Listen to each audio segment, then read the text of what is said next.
Hey guys, everyone, welcome to This is Recruiting. It's a series focused on helping tech recruiters and HR professionals gain actionable insights and tips from some of the best minds in the industry. So we're going to start in just a moment, waiting for a few more attendees to join us right now. I'm Akash, the moderator of this discussion, and I'm a part of the marketing team at Hacker Earth.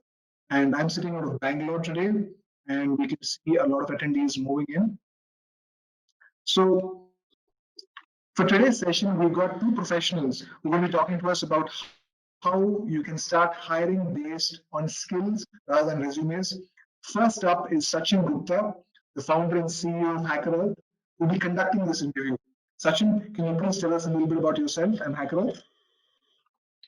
Sure. Thanks, Akash. Thanks for the introduction. And good morning, everyone. I'm Sachin, the host for today's webinar and the founder and CEO at HackerEarth. Amongst various things that I do in my role, the one that I enjoy the most is talking to leaders like John that we have today on the webinar and discuss about how the recruitment landscape is evolving and what we can do to make technical hiring easier and more efficient for both employers as well as more delightful for job seekers. Before we move on to listening from John, very quickly an introduction on HackerEarth. We are a developer skill assessment platform that cuts across the entire journey of a tech professional. So companies use our assessment platform to screen and review candidates remotely during their recruitment process, and then post-hire for a continuous assessment process to create guided learning paths in the upskilling journey. We also have a community version of the product that is used by developers to prepare for the technical interviews, self-assess their skills, and benchmark themselves against the peer community. Awesome. Thank you so much for that introduction, Sachin. Now, Sachin today will be talking to John Hansen, who is a technical recruiter with 14 years of experience in hiring software and robotic engineers. John or Jonathan currently leads recruiting at Postmates for their robotics program. And now he's recruited for names like Microsoft and Amazon in the industry. Welcome, John. How are you doing? Thank you. Thanks for the great introduction as well. I don't really have much more to add to that. All right. Okay, awesome. So now that you've learned a little bit more about our guests, let me just share something before we jump into our topic for today's webinar. I'd like all of you to save your questions to the end of the webinar because we've got a generous amount of time slotted for Q&A between you and our guests. So let's go ahead and get started. Sachin, the floor is all yours. Please go right ahead. Thanks, Akash. So welcome, John. Excited to have you as part of this discussion today and look forward to some exciting conversation. Can we begin by you telling us a little bit about how's your current technical screening process structured, and maybe what are some of the best practices that you follow currently? Yeah, so the hiring process that I typically use is to do a resume review to see if the candidate is a close enough match to the position to be considered, and then we'll do a technical assessment. If they pass that, then they would have a phone call with me, and then with the hiring manager. Then if they pass all those steps, they would have a final round of interviews with the engineering team, and then we would make an offer decision usually within 24 to 48 hours after the interview. That's typically the flow that we'll see. When we're talking about skills assessments, that's become a very important part of our hiring process. Gotcha. So you mentioned that post the hiring manager, you typically make a decision within the 48 hours? Sure, we do a round of on-site interviews or final round of interviews. Yeah, we move pretty quickly. That's great. There's been a lot of debate around looking at resumes and resumes being a measure of competency, and what roles do skills play. So I would like to understand your perspective on what role and what value does a resume have in tech recruiting, and do you think it's important to evaluate based on skills, or do resumes still carry a certain amount of weight today? Yeah, a resume is essentially a candidate's opportunity to tell a recruiter or a manager what their skills are, their experience, things like that. So it's a good data point for us to understand, if they've got the type of background that would potentially make them successful in a position. If they look like a close enough match, then we move into skills assessments to see if they truly have, the abilities that we need to be able to execute on the role that they're being hired for. Got it. So according to you, or at least the way the process is structured today, resume is, would you say resume is still the first level indicator of what this, what skills the person has? It's hard to tell what skills they actually have, but I'll look at what they report their skills to be. And a lot of times in a resume, you can see how they may have applied those skills. But I still think that's very important, especially if the candidate has taken the time to look at the job description and tailor their resume to the job description. It makes it a lot easier for a recruiter to be able to identify that match. Because really, throughout the entire hiring process, we're looking to see that a candidate is the right match for the position. That's the first step. It's not the most important step by any means, but that's something you get through the door in the first place. Gotcha. So if I get it correctly, resume is mostly like acting as a way for you to do a high level match in terms of the skills. Does not necessarily validate that the person has those skills, but at least that's where you kind of start, and then you would go into more detailed skill assessments to ascertain that. Right. So validation comes with the skills assessment. I'll have an interview with them before they talk to a manager or an engineer.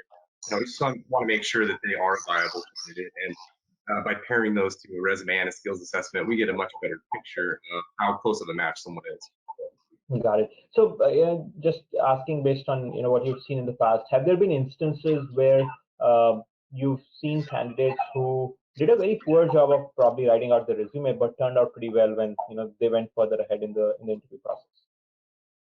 Yeah, that's one of the beautiful things about having a resume review and a skills assessment before they start interviews. So, like I said, I look to see if someone's close. If they look close enough, but whether or not they should move forward, I tend to opt to give them the skills assessment to see if their coding, architecture, design capabilities are what we're looking for in the position.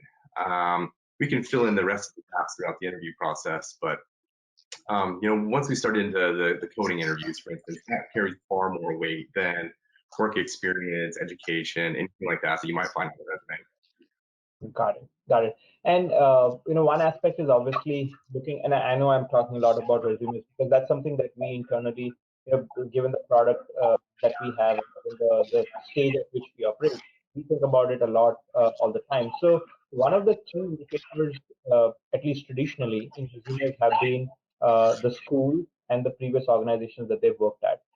Do you at Postmates give that high value? Is that still a signal of high, like a good quality signal, or you're mostly looking for whether the skills that you're looking for in your role do they kind of match up in the resume? So what value does your school and work experience have? Yeah, school and level of education really don't play much of a role in our hiring decisions. But I would say, having some work experience that can be well explained by the candidate is important. Sometimes we're looking for candidates that have come from certain companies or industries, so it's helpful for us to be able to identify them. And sometimes we're looking for, years of experience and things of that nature to understand a candidate's seniority. Those are some things that you can make some assumptions on based on the resume, but we save the final analysis for someone's grade level and abilities until they've actually come through a full set of interviews, assessments, and things like that. Because resume really doesn't tell you how good someone is at a job; it just tells you what jobs they've had. Got it. That makes so much sense.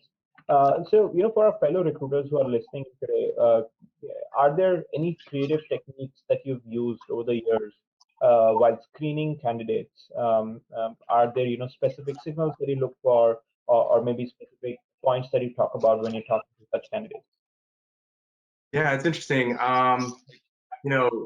I've tried a lot of creative ways to hire people. I still come back to the core behavioral interviews and skill assessments. Those can change based on the needs of the position, but as far as behavioral attributes, I'll always give a candidate high marks if they show ownership, if they show curiosity about the technologies, the customers that they're serving, that they're building for, the industry that they're in. And then I always look for markers of being a good team player and good communication skills. So those are the behavioral side of things. As far as innovation as far as screening candidates, there's been a lot done when it comes to online coding assessments. The technology we have today is far better than it was even 3 or 4 years ago. Being able to offer tests that are validated and hard to cheat on, and we can repeat time after time. So that's great for coding. There's also some really good behavioral tests that are out there to help companies understand if someone's a good culture fit, or maybe has some red flags in their approach to work, or just attitude in general. So there's a lot that's been done there, and I think that's where a lot of the creativity has really come in as far as screening candidates in recent years. Got it. So you mentioned about some behavioral assessments. Is that something that you actively do at Postmates or across the board? Yeah, we do behavioral assessments for our call center. You can understand how that would make a lot of sense for them. High volume of candidates, a lot of people, could be qualified. So how do you find the best people based on behavioral characteristics? And we've been very successful with that. Right. And one of the important aspects about recruiting that's much often talked about is the whole developer experience, right, or the candidate experience, right? As they're going through the process, they should, whether they clear the interviews and get hired is secondary, but they should always have a delightful experience that they can talk about. And I'm sure you must be tracking that actively at Postmates. So what's been the feedback from your applicants over the years, both in terms of their experience during the screening stage as well as the further round of interviews? Yeah, so as we move to an environment where you're not going to have face-to-face interviews, so we're doing meetings like this, a lot of video chats. Companies are moving to more assessment tools that are run by third parties. It makes the human touch all the more important when you do have those touch points. I think that's where a company can be good versus great. A great company is going to have really nice touch points, nice messaging, a clear understanding to the candidates of why this assessment's important and how it fits into the larger hiring process. Got it. So if I, what I hear from you is, it appears that candidates are comfortable with the assessments and the screening processes, and maybe even the number of rounds of interviews you have, as long as there is an explanation behind why the process is structured the way it's structured, and there is constant touch, from the recruiting team with the candidates throughout the process. Yeah, that's a great call out. And when I explain to a candidate that our coding assessment is the coding interview they would have prior to a final round of interviews, and then there's not another coding interview going to happen prior to a final round, they're a lot more comfortable with that. A lot of candidates get very nervous on the phone with an engineer, seeing them face to face, watching them write the code and run it. So being able to do that essentially in privacy in their own home on a computer they're comfortable with is something that a lot of candidates like, as long as they understand how that fits into the larger process. Right. As long as it's not unnecessarily delaying the interview process and actually making it easier, I believe candidates are much more open to things like these. And also, you spoke about something very interesting, that it's more comfortable because they're doing it in their own environment, in the privacy. And yes, interviews can be daunting at times. Do you think that also helps you? Processes like these also help you probably increase or reduce the bias in the entire interviewing process, and in some sense lead to greater diversity? And I know it might be a leap of to kind of connect these two, but have you seen any anecdotal evidences towards that? Oh, absolutely. This really gives candidates a chance to show us what they can do prior to really any human judgment about any perceived notions about any diversity characteristic. We've got a good assessment of what they can actually do. And we even toyed around for a while at Postmates with sending the application or sending a coding assessment to everyone who applied to a job.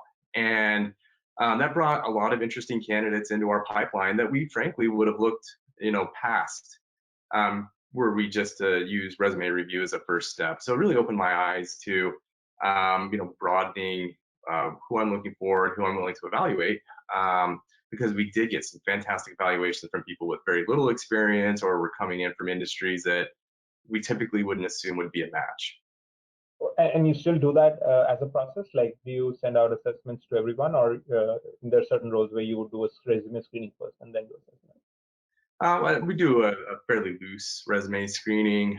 We still want to lean towards giving people the chance to prove themselves. What we were running into is, people could apply to the same job over and over and keep taking the test over and over. So rather than doing it, on an automated basis, we still want to do a little bit of a check.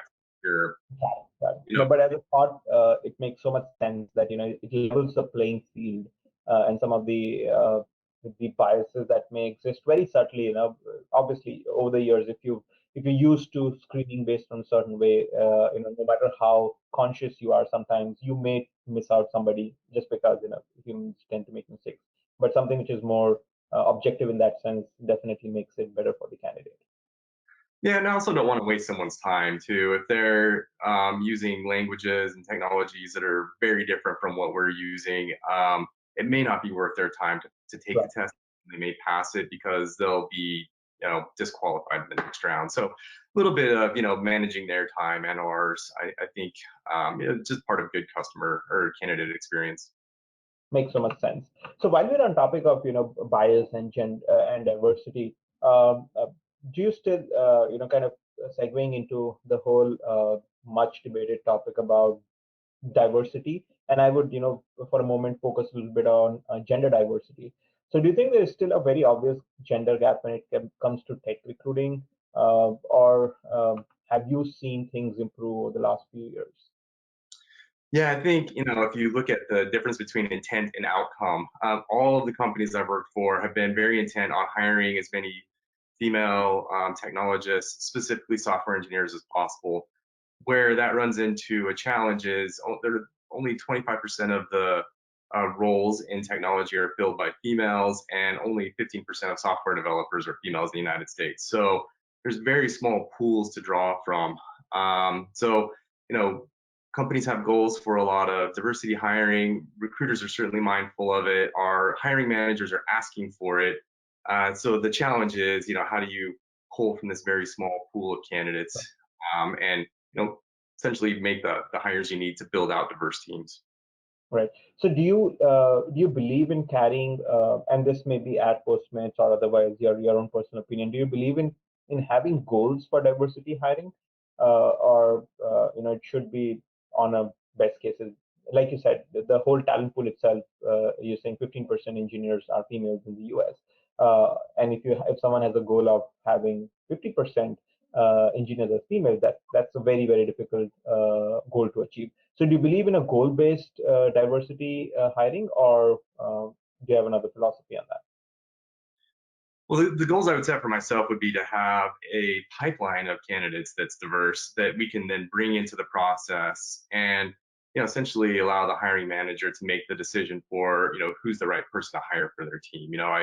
I wouldn't focus on an outcomes-based diversity program, but certainly ensuring that you're bringing in the right mix of people to evaluate all throughout the process, so that we're giving everyone an equal chance. And what I found is when we do that, we do build diverse teams. And so really, it's a lot about a approach. And like I said, every organization has the intention of building out diverse teams. So that's not a problem. It's really on the recruiter to find that diverse candidate pool and bring them forward in the process. Got it. So you're saying, in order, like, if we ensure that the input to the talent pool is diverse enough, it'll automatically the system will automatically take care of itself, and then you'll end up building diverse teams. So that also means you would not deliberately pass on a good candidate just because you want to fill that role with a diverse candidate, right? No, I would say, when it comes to the hiring decision, you're hiring the best person for the position based on their skills and abilities to do the job. It's incumbent on the recruiter to make sure that there's a diverse mix of candidates that are being considered for that offer. Got it. Got it. Do you, and I think we kind of alluded to this earlier. So if we are able to solve for the candidate's time, like, just to make sure that you're not sending out, say, an automated assessment, skill-only assessment to a candidate who would not even fit in, and hence, not waste their time. Do you think a completely automated objective skills-only assessment process could replace the resume screening in totality? I don't think we're there yet as far as like AI and machine learning technology. Because essentially you would always want to have some kind of filter at the beginning of the process to make sure you're sending, you're starting the right people in the process. I haven't seen a technology that I'm comfortable with to say you can qualify my candidates before we start them, into assessments. I think that's possible at some point in the future, and I know companies have tried it. I worked at a company, I can't get into detail, that was trying to do exactly that. There was some level of success, but there were also some flaws in the system. So essentially that was scrapped, and we went back to kind of a process where there's at least a human safeguard. But yeah, in the future, it's entirely possible when the technology is there to do that. So what kind of, you mentioned about qualifying, a little bit of qualification before anyone goes into any automated screening or interviewing process. What are those key elements of qualifications that you would want to look at for the system to work? Yeah, so I do all of my screens based on the job description and the requirements that are spelled out, in a job posting. So just ensuring that we specify a number of years of experience or languages or cloud platforms that someone has experience with, that they have that listed somewhere in their resume and that it looks like they may have actually used it. So that's where the judgment piece comes in. That's where really the AI technology just isn't there yet. So those are the types of things, and frankly, a resume review can take 5 to 10 seconds. I've looked at tens of thousands of resumes over the course of my career. Once I get to know what a job description, contains, it's easy to find the elements in a resume that would either qualify or disqualify someone early on in the process. Got it. That makes so much sense. So shifting gears a little bit, and talking about this recruiter hiring manager relationship. So there's always, a healthy tension there. You are kind of always challenging the hiring manager in terms of, hey, why do you think the person doesn't fit in? Because they've kind of checkboxed on all of the things that we look at as a process, and maybe the hiring managers are always challenging you, saying, hey, can we build a better pipeline? So the two parts of the question. Could you talk a little bit about that healthy tension that exists in the process today? How do you go about managing that with your hiring managers? And B, do you think taking a skills first approach, keeping aside the assessment methodology, but taking a skill first approach, can that tension be reduced, and can there be a better working relationship between recruiting teams and hiring managers? Yeah, so to answer the first part of the question, I think that it's good to have a push and pull between recruiter and a hiring manager. That's how you build a relationship. That's how you refine the process. So understanding what a manager needs, what attributes in a candidate are desirable, what the skill level needs to be, that allows me as a recruiter to set up the recruiting process. And then as I'm finding candidates, bringing them through the hiring process, giving feedback to the manager on what we're seeing, what the feedback is from candidates, and continuously refining our approach. I think that's a key thing. I know sometimes it feels like tension because you may have different goals or a different point of view, but that's really where you build a great process and a great candidate experience. When you're having those kinds of discussions. And then you could repeat the second part of the question again. Yeah, sorry, I was on mute. Yeah, the second part of the question was, do you think taking a skill-first approach where there is a very strong mutual understanding about skills between a hiring manager and the recruiting team, do you think that would reduce the tension? And like you said, healthy push and pull is actually needed. But would you think it would create a more common ground between the recruiting teams and the hiring managers? Yeah, I think so. So it would force the manager and the recruiter to really nail down the technical skills before the position is even open. So this is exactly what we need. This is what it looks like. This is how we can assess it. That's very helpful. And then moving a skills assessment to the beginning of the recruiting process is very helpful, because if you ask a manager, what their pain points are when it comes to hiring new people, a lot of times they'll point out it's the time it takes for them and their engineering team to do assessments. So for the manager to do a behavioral interview, for an engineer to do a coding interview.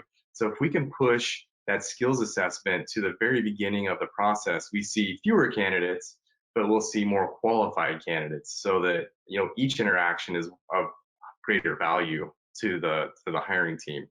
And when you can explain that, and sometimes it takes some experimentation because they're engineers, they want to see the numbers, and you can show the numbers, the throughput, the quality of the candidates, then you can really make the case to say, this is what we need to do for all candidates going forward. And I've had success with that. It's that interplay of the push and the pull, coming up with that great hiring process that works for everyone, and where everyone sees the value in the approach. Got it. So basically, you're saying if we can spend, decent amount of time in the beginning of the process, create that common understanding of what are the skills we're looking for, translate that into an assessment process, and front load as much as we can, then we would have much better quality of pipeline of candidates, and the hiring managers would have to spend much lesser time than what they're doing today. Obviously, seems like something. It looks like you made it work in your current and your previous roles, but obviously would require a good amount of effort, both on the recruiting team side as well as on the hiring team side. Right, and it's easy to make this case to an engineering manager. They wouldn't start building a robot, for instance, unless they knew exactly what they needed and what the steps were. Oftentimes they ask us to put together a hiring process without nailing down the details. So to kind of put that back on them and say, this is an engineering product that essentially I'm building for you, help me build out my requirements and help me build out my, quality measures and the assessments that we'll use. They tend to be very happy to do that once they understand, that this is something you're building for them, not just, hey, recruiting, find me somebody. Yeah. I really liked it the way you put it, like an engineering problem for them to solve. And I know I'm an engineer at heart myself. We love solving engineering problems. So if it comes back to us as something that we should be optimizing as a process, then much more buy-in in doing this. So that's a great tip. We're almost kind of towards the end of our Q&A, and then we'll open it up to the audience. But very quickly, changing tracks a little bit. All said and done, yes, there is. Currently, there is probably a slightly higher supply of talent than the demand, but it's always been a supply constrained market, and talent is the king. So can you talk about some of the things that you've done as the recruiting team to help prospective candidates choose Postmates or any employer at your employer at that point in time over other organizations? Yeah, I think the most important thing is really selling the position from the time a candidate sees the job posting all the way through the process. So when I have my, essentially I'm the first interviewer in the process, I spend 10 to 15 minutes selling the company, the team, the project, and making sure that they understand why this is important and how they could fit in. And really having those kinds of selling discussions all throughout the process is really important, so that when we get to the point where we're making an offer, I'm reiterating things that they already know, reminding them of the reasons why they were interested in this position in the first place, and then helping to close any gaps that would prevent them from taking the job. Got it. So you mentioned a very I think a very relevant point, which I think we all know as conceptually we know, but I don't know how many of us actually practice it as recruiters, that employment, like the whole recruiting process is not one way. It's not just the candidate who's trying to take this job. It's also the organization which is selling the opportunity to the candidate. And if we are acutely aware of that, then I think the conversation will be like that. You will always think about, hey, how can I tell more about this role to the person, how I can talk about the benefits, how can I talk about just the project itself. So for a lot of engineers, all the fringe benefits may not value, but the work that they're going to do is of high importance. So keeping that in mind is super important, and it looks like you're doing it wonderfully well. And another thing that I'll do, once a candidate has an offer, I'll set up a meeting with them and the manager they'll work for, maybe a lead engineer, maybe even the VP whose organization they're going to be in, so that they can understand things like their career path, the culture, and really just see that they're important, not just another engineer, another input in some project, but someone who actually matters to the organization. And when you sell a candidate on that, the salary and stocks and all those things just become details because, like you said, they're really interested in doing the work. But that also means you need to have that time from your hiring teams, right? Like your hiring managers and your VPs. And have you been successful in getting that time from them? Yeah, they're usually very interested in having those discussions. If you think about all of the time that the engineering team has put into interviewing, reviewing code, all of those different things, to have a 15 to 20-minute discussion to help, convince a candidate to take the offer is a very small investment on their time. And frankly, a lot of times they want to meet the people that are going to be coming into their organization so that they have an understanding of who that person is and how they could, grow with the company over time. Got it. Got it. So you're saying since the engineering teams have already invested so much time, it's actually in their benefit to maybe spend some more time and make sure we close. Before we move on to the final questions, I just wanted to announce that we'll be opening up for questions. Okay, yeah, guys, just feel free to put in the questions in chat and we'll pick them up and answer them one by one. But continuing our discussion, John, is there and this is kind of in one of our previous discussions similar to like I'm having with you, this was with the HR lead at Zoho. One of the things came out was that they very strongly believe in hiring smart, passionate people who may or may not have the specific competencies that they're looking for, but then they spend good amount of time in upskilling and reskilling the hires. That's one extreme, and then there's another extreme where people say, "Hey, I just want to hire the best candidate, the perfect candidate for the given role." Where do you fall in this spectrum, and what's your take on upskilling once employees join the organization? Yeah, it's interesting. So I did watch that discussion that you're referencing. Thought it was a really interesting approach. It's a company that does its own thing, its own way, and they realized that candidates weren't coming in with the right mix of skills and experience and even mindset to do things their way. So they learned over time it's best to just hire someone who has the baseline skills to be successful early on, and then help them grow into the ideal employee. I think that's a great way to build an organization. It obviously takes a lot more time and effort on a manager's part, but over time, I expect their turnover is very low and that their employee satisfaction is high. So that's a great way to hire. And in that case, yes, a skills assessment early on, and a skills assessment driven process is very important. Let's see if you've got what it takes to meet that, to pass that hurdle, and then they'll take it from there. And then there's that other approach that you mentioned. I want the perfect person for this job. Basically, I want someone who's already doing this job and doing well, and have them come work on my team. That very rarely happens. I think one of the things that a lot of managers either don't realize or don't know is they probably weren't someone's ideal candidate. Maybe they've never been someone's ideal candidate, but someone saw in them the ability to grow into the position and be successful. I've had that conversation with a few hiring managers who I thought it would go over well with. And it's an eye opener for them to realize, oh, well, yeah, that makes sense. I've come into jobs and really had to learn a lot. So a manager with some humility, I think, can really understand that and take that as advice. Sometimes, you just have to keep searching until you find the right person. And I'm always quick to set expectations of, I can get you the 90% candidate in 2 to 3 weeks. If you want the 100% candidate, it could take 3 or 4 months. So which is more important to you? Is it more important to hire someone who's close that'll be where they need to be in 3 or 4 months, or do you want to wait until that perfect person comes along? Like, what are some of the tips that you would want to give to the audience, the fellow recruiters, as they think about optimizing their own recruiting processes? Things that work for you and you would like to share. Basically have two customer bases, right? You have the hiring manager and the candidate. So we've talked a lot about, the kind of experience with the hiring manager and the hiring process.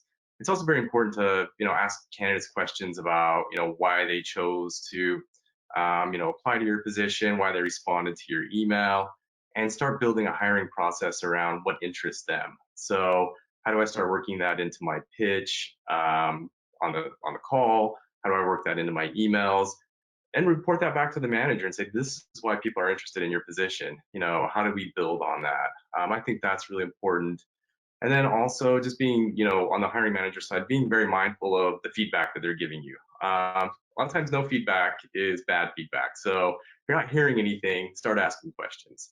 When they give you feedback, open that conversation. This is what we're doing.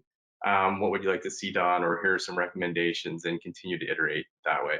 Of course, as recruiters, we're always looking for efficiency. So I'm always looking for ways to build efficiency into my process. That's why, coding assessments are important to me. I can narrow down my candidate pool and have more meaningful conversations, which also a lot of times means fewer conversations. So I can focus on, other parts of my job. And then, if I'm eliminating a coding interview, that's less feedback I have to get from an interviewer. That's less objectivity, that's part of the process. So always working, to make your job easier by integrating technology in a process that allows you to look at the smallest candidate pool possible to make a great hire. So again, John, I've thoroughly enjoyed our conversation today. Some really insightful pieces, really insightful comments from you. I think the last one, which is kind of a highlight for me, is what you're essentially saying is one should look at technology as something that enables you to actually spend more time with the candidates that are, let's say, the most qualified for the job. Because there's been eternal debate about how technology can automate most of the things, and I for one strongly believe that yes, it can automate a lot of different processes, but it cannot take away the human touch element, which I think is very, very important in recruiting. So focus on technologies that actually help you build a stronger connect with a candidate. So your goal is to probably spend more time with lesser number of candidates than spending less time with more number of candidates. Exactly. Yeah. So John, this is great. Thoroughly enjoyed our conversation. We've spoken in the past as well, and it's always a delight talking to you. Clearly, the experience you've had recruiting for talent over the years clearly comes out in the conversations that you have. We really appreciate the time you've taken out for the discussion today. I don't think we have questions from the audience, but if there are any questions that come in later on, we'll shoot out to them to you, and you could probably respond over email. We'll get back to the audience. Yeah, if there are questions that you guys have for Jonathan, you can send them in, and we will answer them in a blog post and send that blog post back to you guys. So that brings us to the end of our episode today. This is all that we've got for today. Thank you so much again, Jonathan, for joining us. And I think I speak for everyone here when I say that we've learned a lot from you today. For all of you listening, if you've learned something new as well, please come back to our next episode. We've got something super exciting planned for you in the next one, and you get an email on that to learn more about the information, what we're doing next time. And don't forget to subscribe to our YouTube channel. We'll be posting a recording of this episode and all our previous episodes of the webinars on that YouTube channel. All right. So thank you so much for joining us. See you guys soon in the next one. Take care. Good night. Thanks.